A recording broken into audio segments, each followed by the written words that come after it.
तो इस वीडियो में हम बात करेंगे कि जो भारतीय नागरिकता है उसका अंत कैसे होता है। तो उसका अंत होने के 3 तरीके हैं। पहला तरीका ये है कि मैं अपनी इच्छा से भारतीय नागरिकता छोड़ दूं, लेकिन उसके लिए मुझे कानूनी कार्रवाई से गुजरना पड़ेगा और कागजी कार्रवाई से गुजरना पड़ेगा, तब जाके मैं इंडिया की सिटीजनशिप से बाहर निकल जाऊंगा।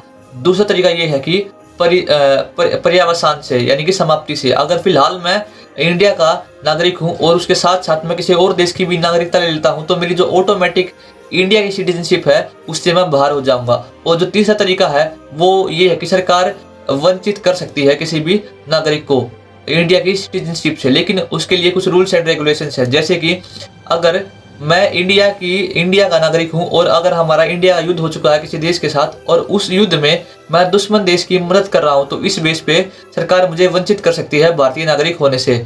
और दूसरा तरीका भी ये है कि अगर मैं संविधान के प्रति निष्ठा नहीं दिखा रहा हूं, तो तीसरे तरीके के तहत मुझे सरकार भारतीय नागरिक होने से वंचित कर सकती है। तो ये थे भारतीय नागरिकता को समाप्त करने के तरीके, या फिर भारतीय नागरिकता का अंत कैसे होता है, इस क्वेश्चन का आंसर। इस नेक्स्ट वाली वीडियो में हम आर्टिकल 5 से 11 पढ़ना शुरू करेंगे, क्योंकि जो भारतीय नागरिकता है वो आर्टिकल 5 से शुरू होती है और आर्टिकल 11 पर खत्म होती है, और भारतीय संविधान के भाग 2 में मेंशन है इंडियन सिटीजनशिप।